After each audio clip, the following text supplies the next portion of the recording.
systems that reward individuals for taking actions that benefit the society as a whole end up being more successful in the long run than systems that, basically urge people to steal as much for themselves as possible. Welcome to A Theory of Everything. You've just heard one of the highlights from a discussion I had with an extraordinary man named Ron Unz. He's trained as a theoretical physicist and holds degrees from three of the most prestigious universities in the world: Harvard, Cambridge, and Stanford. As a grad student, he left academia and founded a financial services software company. And since then, he's been able to do from Silicon Valley what has long been a wishful goal of my own, which is to finance his own independent research. In his case, that includes becoming a multimillionaire and running for governor of California. Over the past 30 years, he's never been afraid to cross ideological boundaries, and his writing has appeared in publications as varied as the New York Times, the Wall Street Journal, The Nation, National Review, and the American Conservative, where he served as publisher from 2006 to 2013. He currently serves as the publisher of the Unz Review, a platform that offers a bold and sometimes controversial alternative to the mainstream media. Of special relevance for me personally is his data-driven work on the topics of immigration, crime, race, and intelligence, where he's done a great deal to counterbalance the self-serving and truncated narratives typically spun by his fellow conservative thinkers. The fact that he's trained as a theoretical physicist is also extremely relevant. Unfortunately, we weren't able to discuss physics or any of these other topics because my priority was to ask him to diagnose the current crisis in the US and to propose a solution. If you've seen my previous interviews with Charles Murray and Lawrence Krauss, you might notice a pattern emerging in which I ask guests to outline their take on the modern human predicament and ask for any recommendation on how to get out of it. I plan to follow this pattern until I hear that it's either unbearable or unfruitful or both. As a quick aside, let me mention that Unz is an ethnic Jew. I'm not sure why, but ever since I worked with Professor Herrnstein in college, Jews have had a totally disproportionate impact on my formation. It seems that no matter what area of intellectual endeavor you go into, from physics to philosophy to biology to the arts and everything in between, Jews are at the forefront of the field. They are, by any objective standard, an extremely accomplished group of people, which explains why they're often targeted, I suppose. Paradoxically, Unz has been accused of being an anti-Semite. I hope we can have him back at some point to delve more deeply into this and the many other topics that we weren't able to discuss in any depth this time around. So without any further ado, here's our conversation. If you're interested in the highlights, you'll find a timestamp in the video description. Thanks for listening, and thanks for bearing with me as I get better with these conversations. Mr. Unz, thank you so much for doing this. Well, sure. I've been coming across your various publications for years, and it's a real privilege to talk. I suppose the goal of this exchange, from my perspective, is to ask you to give us a prognosis about the current situation in the U.S. and what you think might be done to improve it. Yeah, well, to be honest, I'd have to really be very pessimistic about a lot of the trend lines right now. And, it's a longer-term thing. In other words, I think a lot of these problems have been developing over decades in America. But especially in the last few years, I think they've gotten extremely severe. And it's not, a lot of the things I point to are very objective things that, they're not like hidden secrets. You can see them on the front page of the New York Times or, in all the media. Take, for example, the way that the U.S. has reacted to this COVID-19, viral outbreak. Yes. I think you could probably say that America has done one of the worst jobs of any country in the world in coping with it.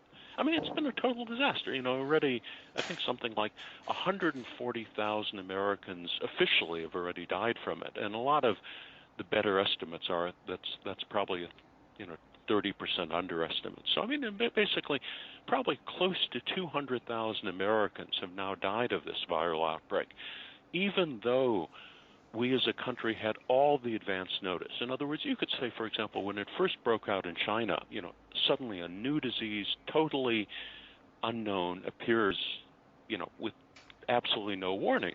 You could expect a country to run into many, many difficulties, just to realize what's going on, that there's a virus going on. And, and China, I think, did a very remarkably effective job at coping with it. Then the outbreak was already on the front page of America's newspapers, probably by the end of January, the beginning of February. Because, again, I mean, the Chinese basically had shut down their entire economy. 700 million people were under lockdown in a desperate effort to deal with this, deadly new disease.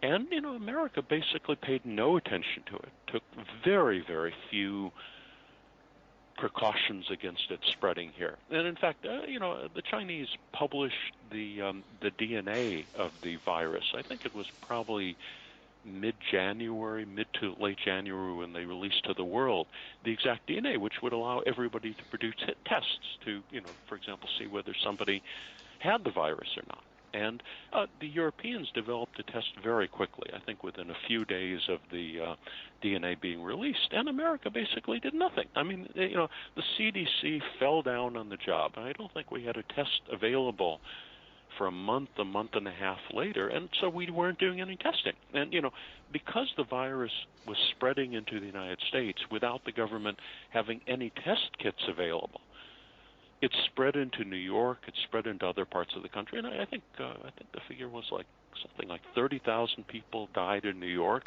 in a period of a few weeks, and now it's spread to the rest of the country. And I mean, a lot of countries around the world that have only a fraction of the wealth and resources of the United States have coped with it very well. For example, from what I've read, I think there have been almost no fatalities in Vietnam, even though it's, a relatively poor country and it's right next to China. Simply because the government, quickly locked down. They, demanded everybody wear masks to prevent the virus from spreading. And they ended up, they've had a number of cases, but I think very few or almost no fatalities. And the United States, meanwhile, a country that allegedly had this tremendously powerful, efficient healthcare system, has been a total disaster. I mean, probably the three countries in the world right now doing worst are the United States, Brazil, and India. And Brazil and India are both, relatively poor countries. I mean, nobody would expect them to be able to cope with a deadly new disease very effectively. While the United States is it's looking ridiculous. I mean, if you look at, for example, obviously a lot of the European countries did badly as well, including, for example, Spain, obviously including Italy, including France. But they did manage at least then to contain the virus. And if you look at, for example, the charts showing new cases, they've been very much on the downswing, and, the virus is almost entirely under control in all of those European countries. While in America, it's still growing exponentially. And that's why, for example, the Europeans have announced that they're very reluctant to have Americans visit Europe unless they're willing to quarantine for 2 weeks. In a sense, America's the plague capital of this new disease, which, what makes it so ridiculous is that one of the bloggers on our website had a chart, I think in late last year, maybe right at the beginning of this year. All these international organizations publish charts and graphs showing which countries are best able to cope with new epidemics if they would break out. I mean, before anybody knew about this particular epidemic. And the U.S. was ranked as probably the country best able to cope with a new epidemic breaking out. And the European countries were ranked very high as well, while China was considered, China would have a lot of problems. But, it turned out exactly the opposite. The truth is, countries sometimes skate by for decades on their reputation, for years and decades on their reputation, and that's what America's been doing. America basically is still much more highly regarded by other countries in the rest of the world than I think it has any right to claim to be, based on how it's reacted to a lot of these current problems. I mean, again, with all of the chaos right now in American cities, with a severe economic downturn because of the, reaction to the virus, and with the virus still uncontrollable and growing very rapidly in Texas, in Florida, and now to some extent even in California. I mean, it's a very negative statement about the effectiveness of the American political system or American society. And, as I say, it's not a secret. I mean, you can see it on the front page of the New York Times. I don't watch TV, but I'm sure if you watch the cable news shows, everybody's basically saying what a disaster the situation is. So, yeah, I mean, I guess, overall, this would be simply one indicator of all the severe problems American society has in coping with things that other countries can cope with very effectively. Yes, very interesting. I think no, I don't think I agree. I agree with you. And am I wrong to attribute this to a crisis in ideas and a crisis in leadership, which springs from the ideas? Or how do you feel about that? Or what do you think is the root cause of this unexpected developments? Yeah, it's a mix of a lot of things. I mean, the truth is, for at least 15 or 20 years, I've been seeing a lot of these signs. I mean, take, for example, the financial meltdown that took place. I mean, but basically, America ended up having this enormous financial bubble because of bad mortgage securities. And the government had done nothing to curtail it. And many other countries actually around the world were damaged because they'd wrongly invested in these American securities that they thought were secure, but they weren't. And so, you have that. You have, a lot of internal social problems in American society. I mean, the truth is, when countries have done very well for decades, when they've been, sort of at the peak of the world, they many times develop a tremendous amount of arrogance, and they simply decide that anything they do is right. They don't have to worry about practical matters that other countries deal with. They just sort of assume they can do whatever they want and they'll get by. And, that's been true for thousands of years. Many other countries that have gone through that same thing have reached sort of the peak of the world and then have gone into severe decline because they weren't willing to deal with their problems. I mean, the truth is, look, the way I describe it to people, for the last 10 or 20, even longer, maybe 30 years, America's increasingly been run by its Ministry of Propaganda. America dominates the world of media right now.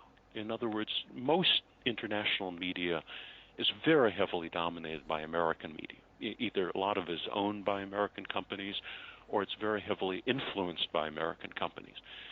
And so the picture people develop of the world is what they see through their media. And if the media increasingly becomes dishonest or corrupt or unrealistic or exaggerated, the end result is that people develop a very misleading view of the world, and that can be incredibly damaging when problems come along. Again, I mean, this sort of thing has happened to many other civilizations and many other countries in history. They have been at the peak of the world, everybody's looked up to them, and they simply haven't been willing to address their internal problems, and the result has been a disaster. I mean, the truth is, take, for example, another point I've made in a lot of my writings or articles.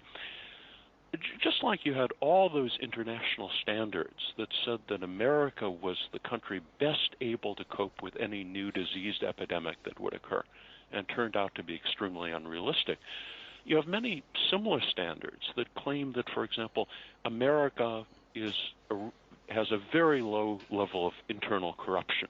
In other words, you have these other countries, many times, for example, including a country like China, that are supposedly much more corrupt than the United States. And I would argue that it's very much the opposite. In other words, what you have in American society right now is a tremendous, I mean, look, I haven't followed in close detail, but in the last couple of months, because of the disease epidemic, multi-trillions of dollars in loan guarantees were given to all of these financial firms on Wall Street to basically save them from their bad investments and their bad debt.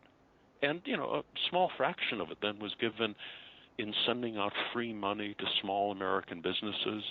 They called it loans, but they were forgivable loans. So you have basically a huge amount of money being thrown at Wall Street, being thrown at individuals with getting checks from the government, and also being thrown at small businesses or sometimes even large businesses with very few controls.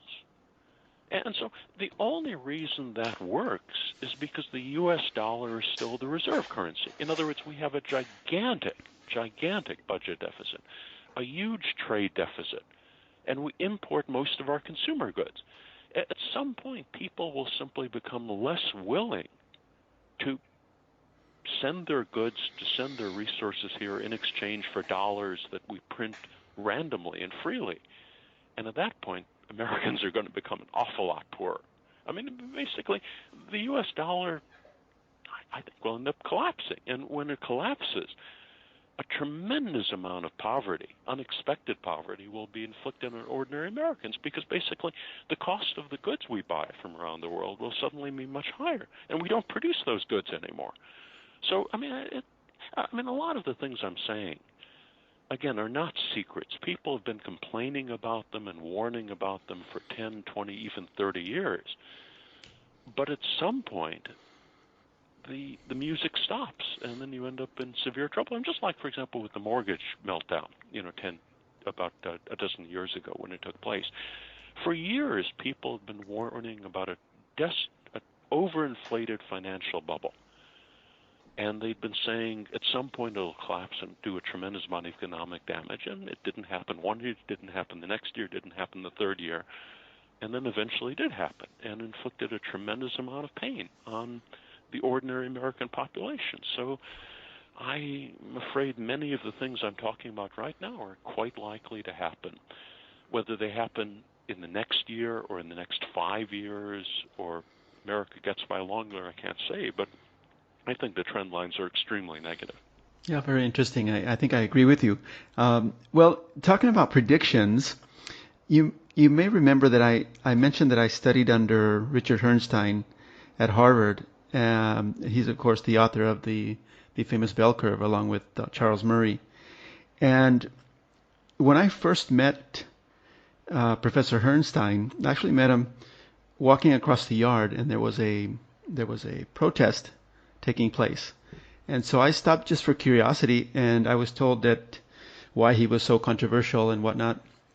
Well, I ended up taking a couple of his classes, and I didn't agree with his ideas at first, but it didn't take long for me to understand that he was onto something. And as soon as I understood his work, especially IQ and the meritocracy, the role of IQ and what happens when you try to make society more fair and more just for everybody, you actually get the opposite of what you're looking for. And that's his essential idea in both the bell curve and IQ and the meritocracy. And so I said, at that point, I went to him and I said, Professor, this is really, really important and profound. This basically says that the American experiment is a failed experiment. Equality or founding a country on the concept of equality is never going to work.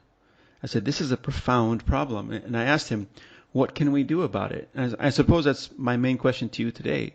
What can we do about it? And I said, and I predicted it then as a kid, or basically young man.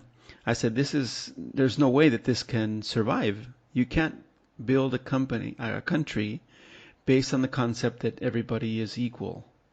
Of course, everybody's equal in dignity. Everybody's equal and should be equal in human rights. But the fact is that we're unequal in so many more ways than in which we're equal. And if you try to build a country based on the concept that everybody's equal, this is what you end up getting: chaos. And it's curious, but I predicted it back then. And I can only see continued chaos from the idea that, specifically the idea that everybody should have the same vote. You can't build a country based on this idea and I think as long as we continue with this idea, and a lot of the chaos that we're seeing in the U.S. now is based on this idea. If everybody's equal, then nothing matters. and chaos is necessarily a result of that. Does that make sense to you? How do you feel about the role of IQ and intelligence and intellectual differences between individuals and groups? Well, I don't know if I'd go that far in terms of your appraisal of the underlying problems in American society and what's behind them. I mean, the truth is, until about 30 or 40 years ago, virtually everybody in the world, in all of human history, has always sort of believed that some people were smarter than other people, and probably most people even believe it, today, but they are reluctant to say so for fear of getting yelled at. So, I mean, the notion of different people having different abilities, whether it's sports ability or linguistic ability or mathematical ability, or all different sorts of abilities, I mean, it's basically a concept that I think is almost universally believed around the world, and of course has been universally believed for all of human history.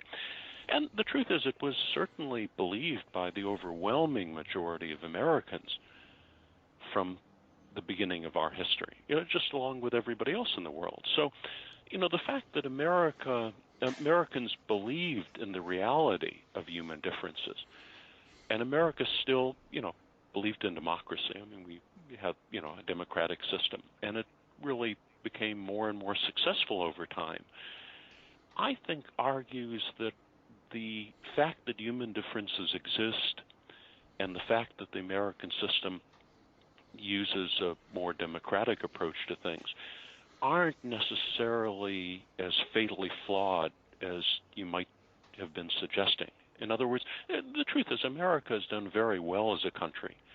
If you look at overall its history in the last 200 or 300 years, it's really just more the last probably 20 or 30 or 40 years that these very severe problems have started to develop. So I think you can probably separate the problems to some extent from the democratic system or from some of those other factors you're talking about. Now, well, that's the truth is, sorry, go ahead. Very quickly, I agree with you that some of the more troubling developments have taken place over the last few years, but it's important, I think, to understand that they have developed or they have arisen precisely when the U.S. is at its peak in terms of creating an equal environment. So the idea is the more equal you make a society, right, the more just, the better the education, the better the resources, the richer the country, the more unequal it will inevitably become. Why? Because there's right? Go ahead.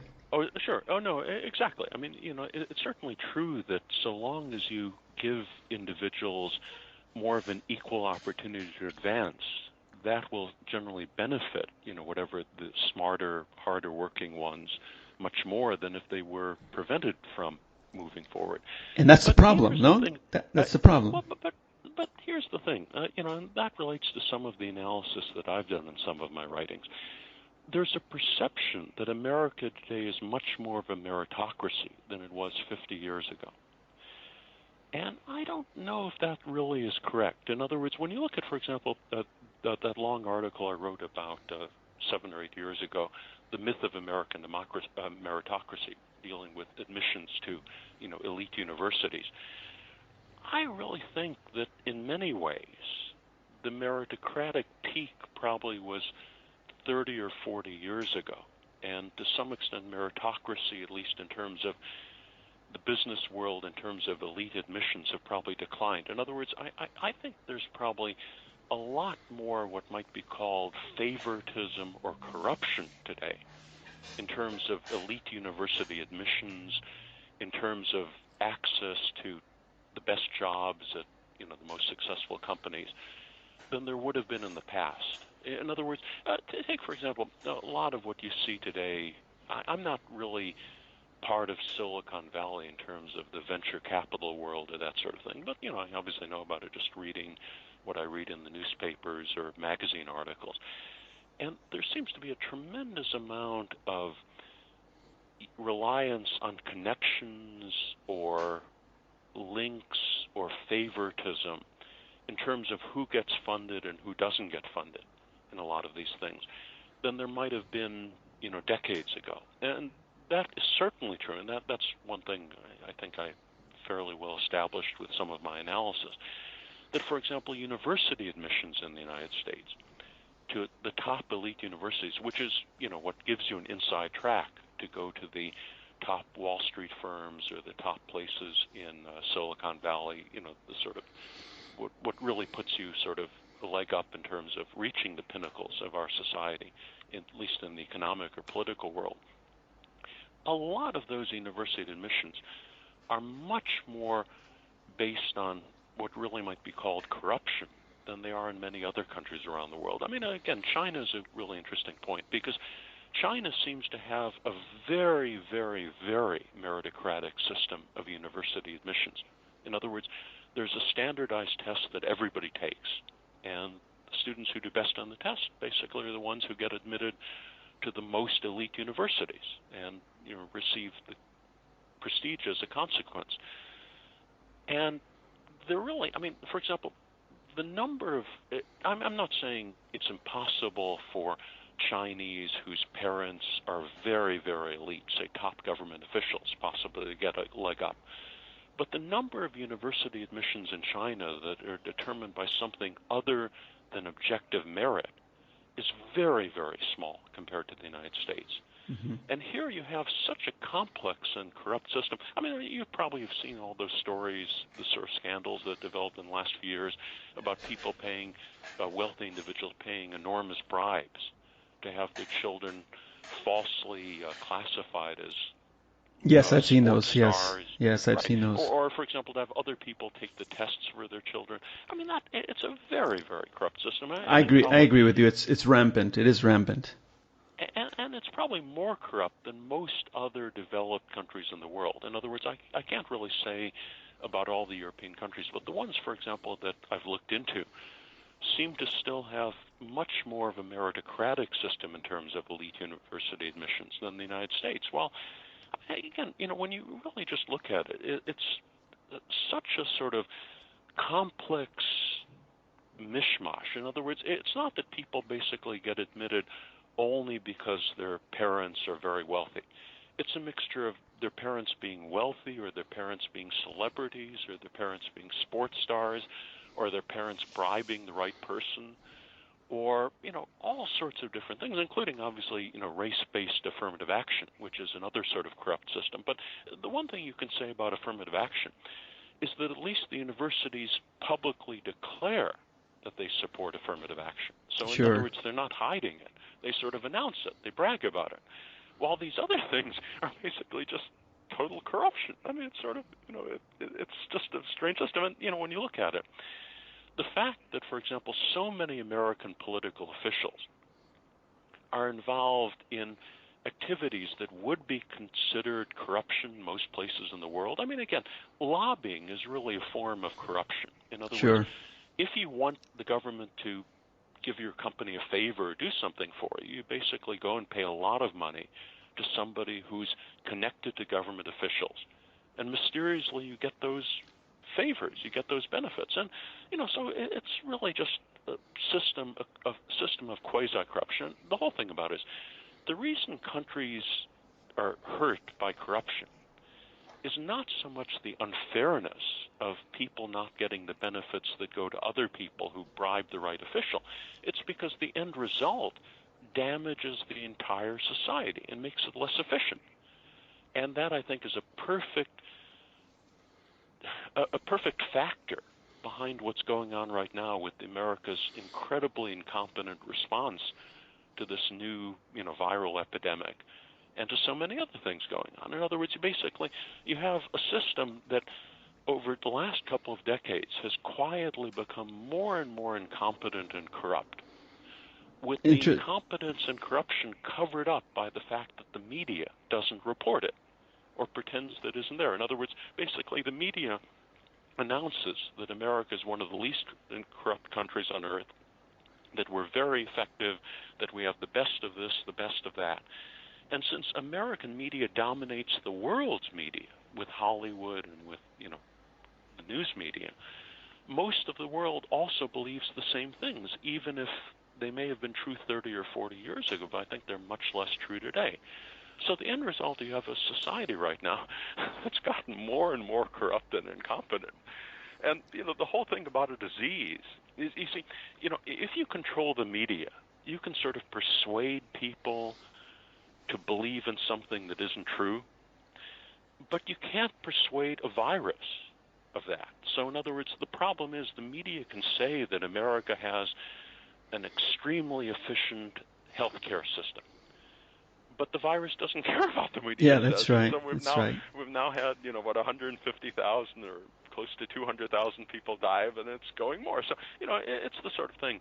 You can fool some of the people all of the time, and all of the people some of the time, and a lot of the people a lot of the time, but you can't fool a virus, and that's why people in the rest of the world are seeing what's going on. To take, for example, a related matter, I think it's generally acknowledged that America has one of the worst and most incompetent healthcare systems in the world. In other words, based on the amount of money America spends on healthcare and how poorly it covers the general population, it's just utterly ridiculous. I think we spend, close to a quarter of our entire GNP is spent on healthcare, and it's spent so inefficiently that you have very many ordinary people who, less wealthy ordinary people who don't have access to, the sort of simple health care that they have in most places around the world, most developed countries in the world. And you have, all these incredible costs. I mean, things that, for example, some medical treatment that costs $1,000 in France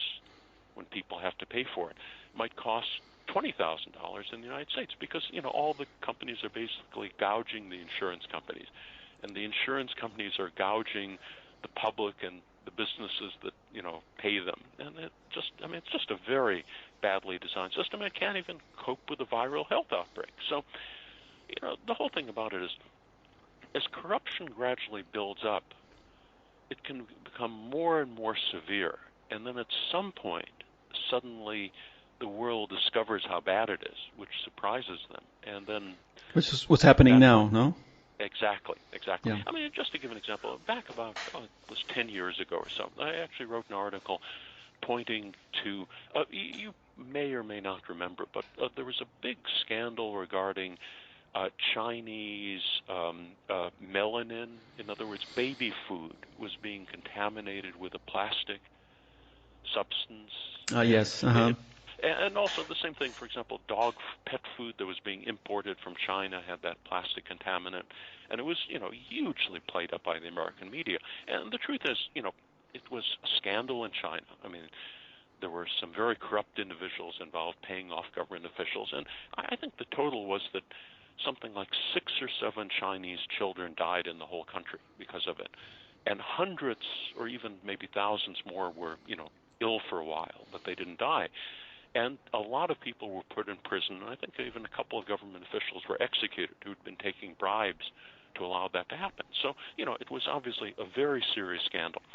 But at the same time that scandal was taking place in China with, the melanin contaminating baby food and pet food, the Vioxx scandal was taking place in the United States. And as far as I can see, the official government estimate from the, I think the FDA, was that Vioxx, which was basically a drug that the Merck was releasing that Merck knew perfectly well was dangerous, but, they were making huge amounts of money by basically doing a lot of advertising, TV, billions of dollars were spent on television advertising to get old people to take it instead of aspirin as a pain reliever.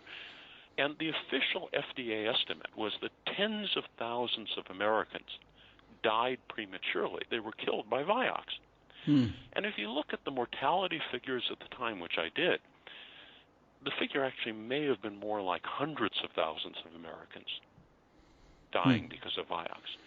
And, whether it's the tens of thousands of Americans the FDA reported or the hundreds of thousands of Americans some of the data seems to indicate, the number of Americans who died is enormous compared to anything that happened in China, but virtually nobody in America today is aware of Vioxx. I mean, you say Vioxx, nobody even knows what you're talking about. And I mean, it was a scandal at the time. It, got a lot of front page headlines for a couple of days or a couple of weeks, but then it, died down. And I mean, one of the reasons for it was that all of the media companies had been taking billions of dollars in advertising for Vioxx and a lot of the other inhibitors that were closely related and had some of the same problems. So in other words, if television advertising companies had made hundreds of millions of dollars by advertising these deadly products that kill people, you can imagine then why the news shows by that same company would not, emphasize too much what was really going on. And so, it's a straight comparison. Basically,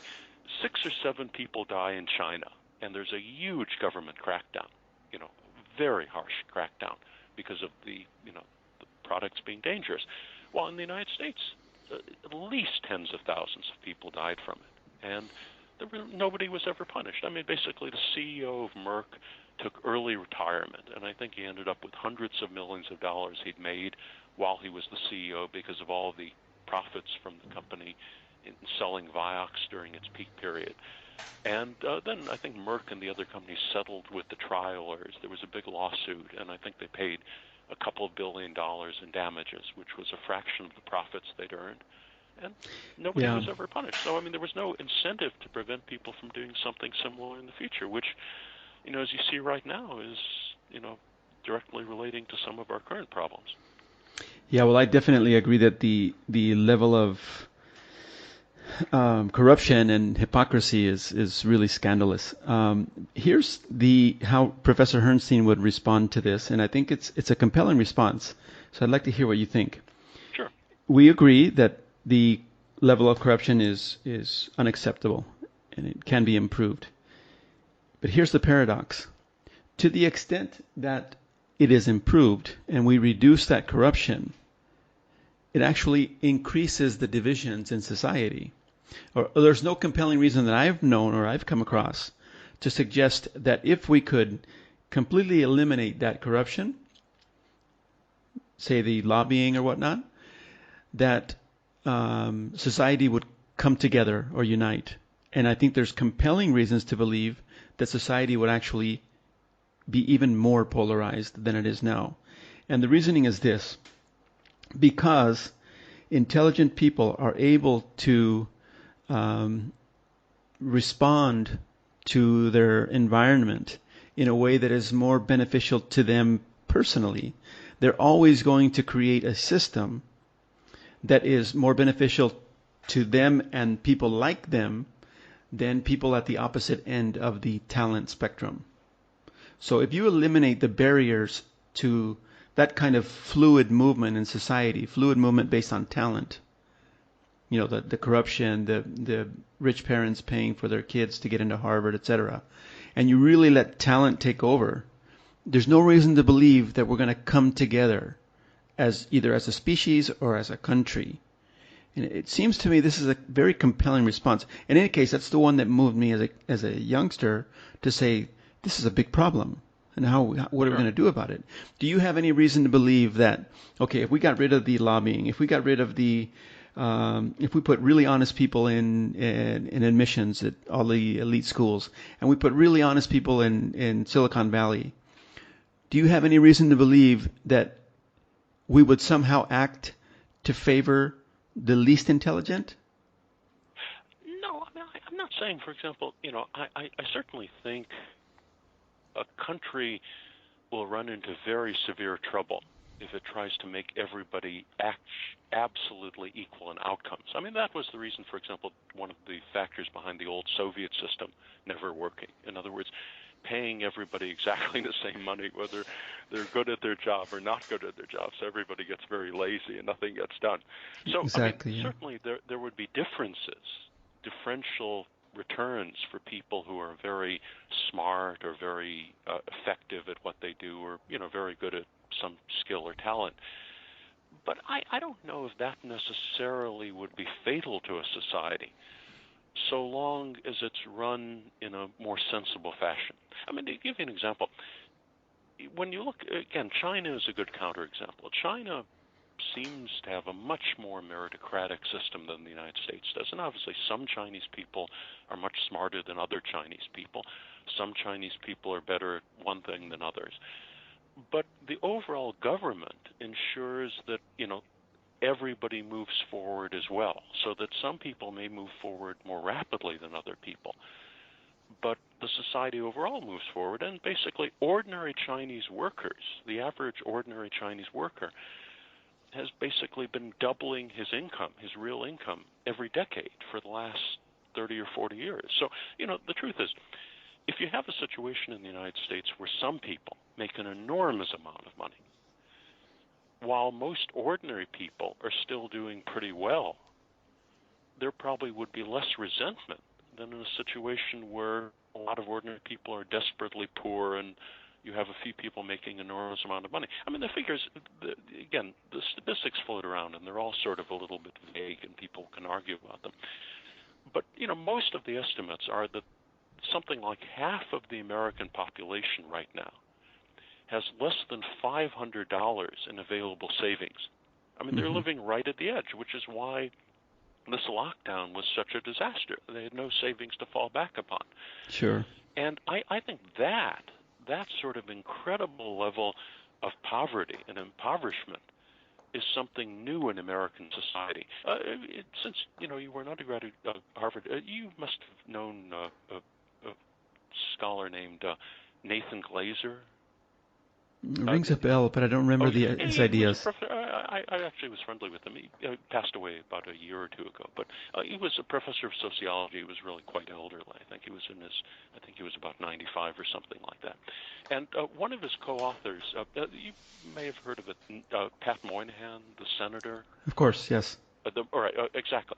So anyway, Moynihan had written a book back, I think 30 or 40 years ago, pointing out that in American history, every generation, people were the average population was much, much wealthier than the previous generation had been. And that had been going on for really like 300 years from the time the earliest colonists landed in North America and that sort of thing. So, you've had a situation that for 10 generations, 8 or 10 generations, everybody always was more economically better off than their parents had been.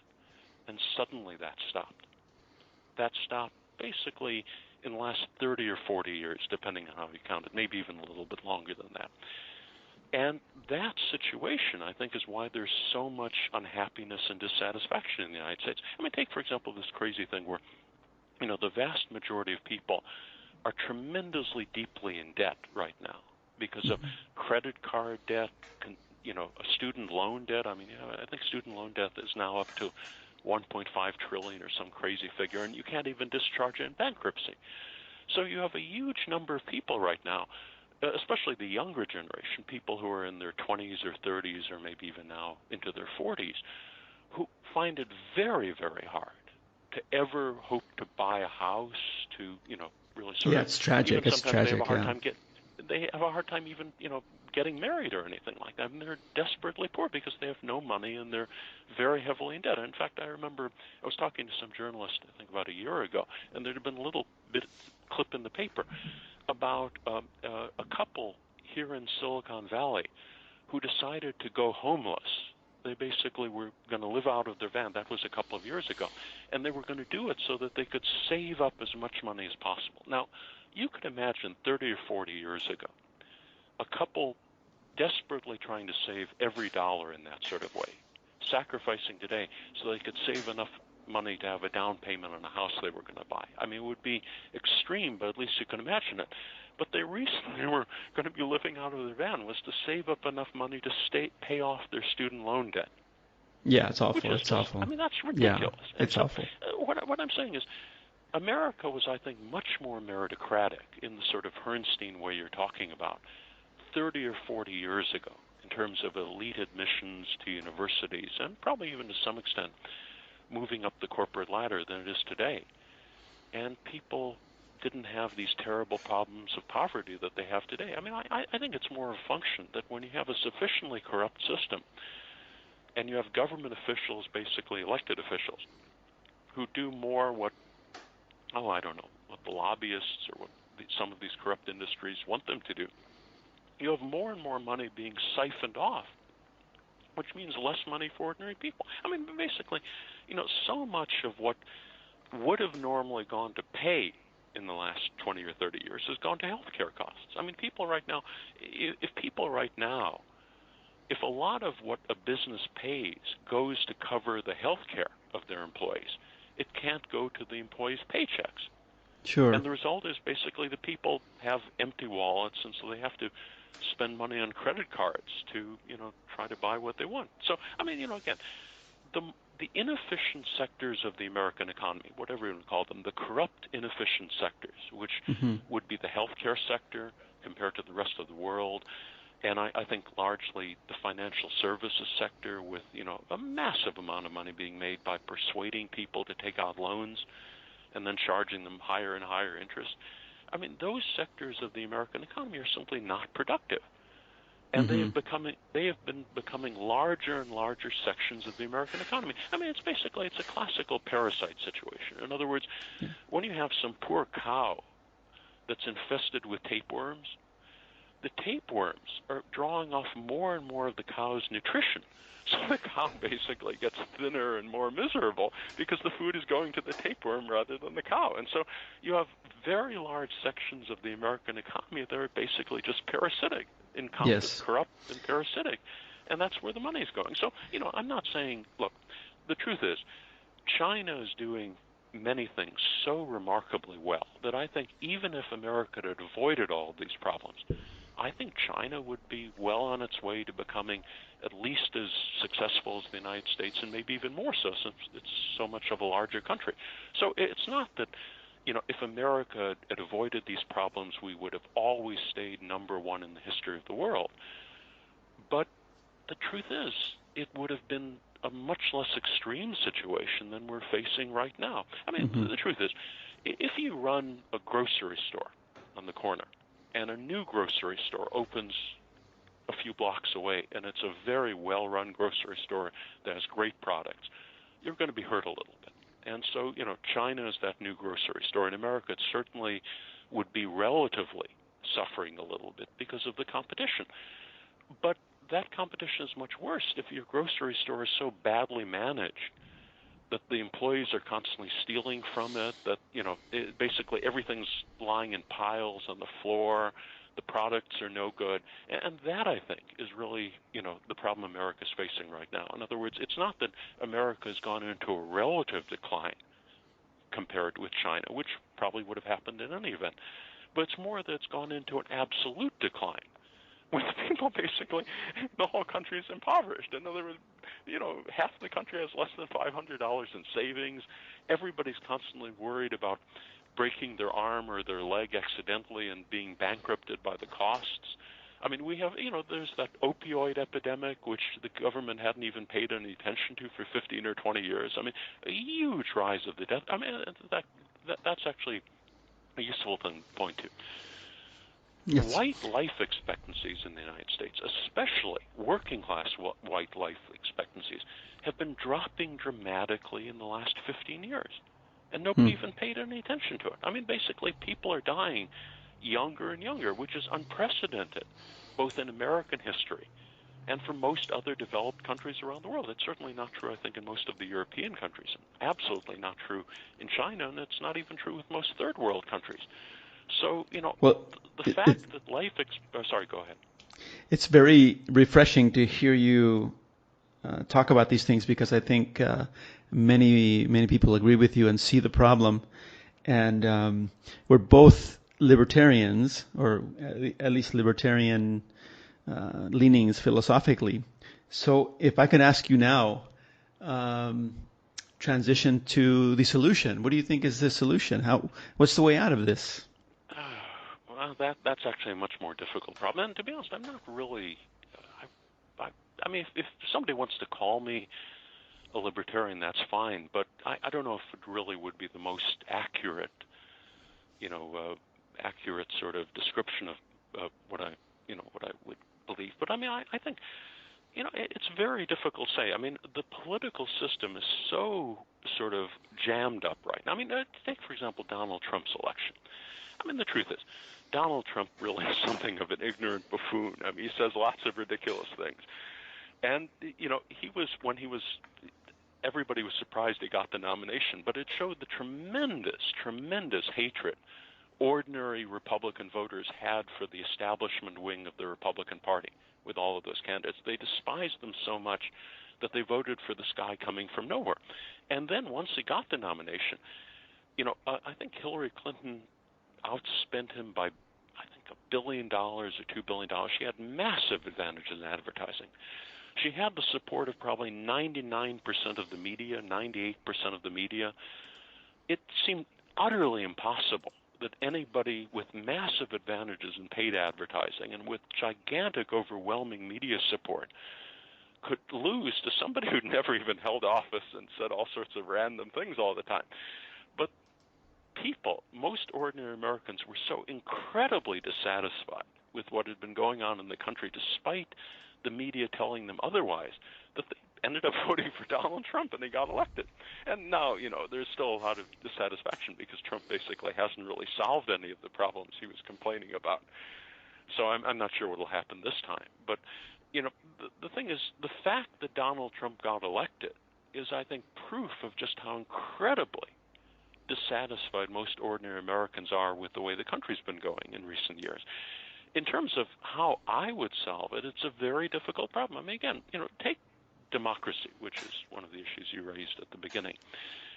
America's had a democratic system, of government more or less, for 250 years or something like that. And, most of that time, it at least seemed to work reasonably well in that America became the world's most successful country. And so, the truth is, when a country comes from nowhere to become the technological and economic giant in the world, the wealthiest, most successful in the country in the world, maybe to some extent it was in spite of our democratic system, but you can't say that the democratic system hindered it too much. And most of the other countries that were doing pretty well also tended to have democratic systems like Britain or Germany.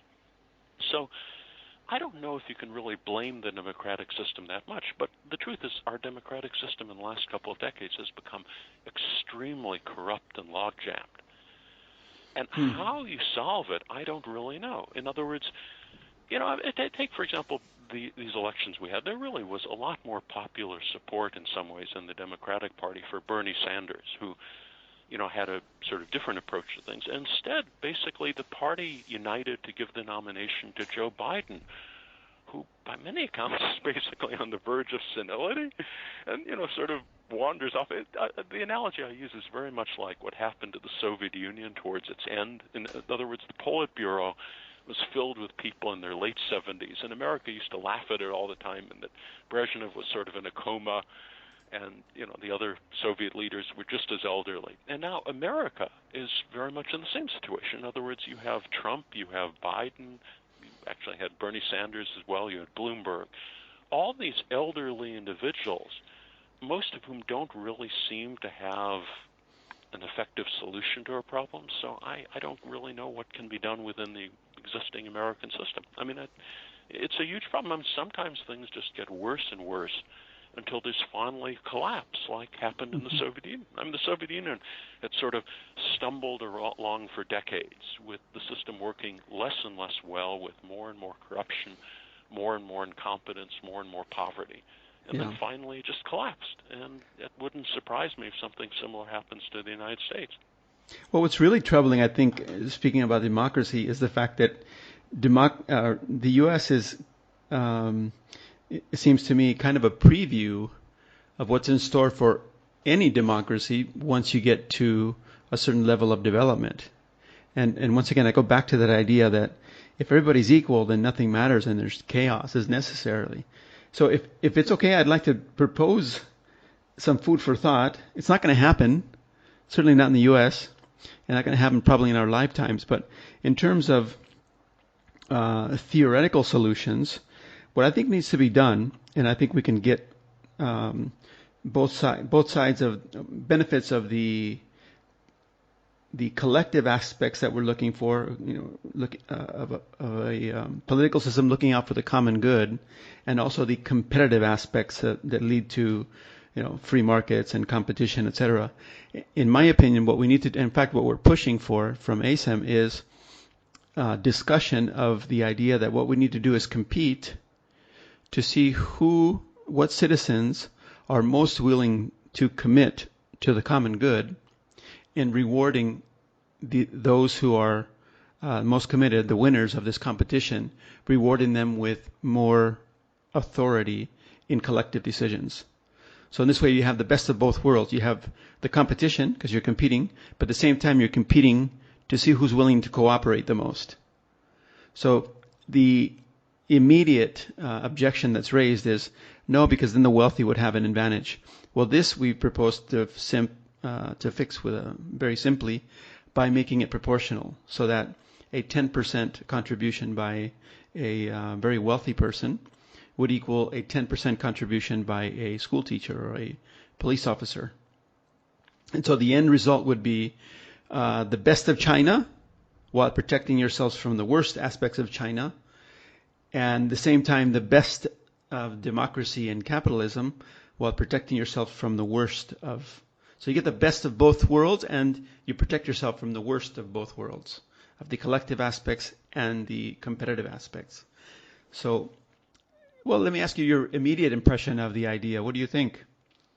Well, I think it's certainly true that, systems that reward individuals for taking actions that benefit the society as a whole end up being more successful in the long run than systems that, basically urge people to steal as much for themselves as possible. And well, that's nice. Really typically, you hit the nail on the head. That's exactly, and that's exactly what's happening in the U.S.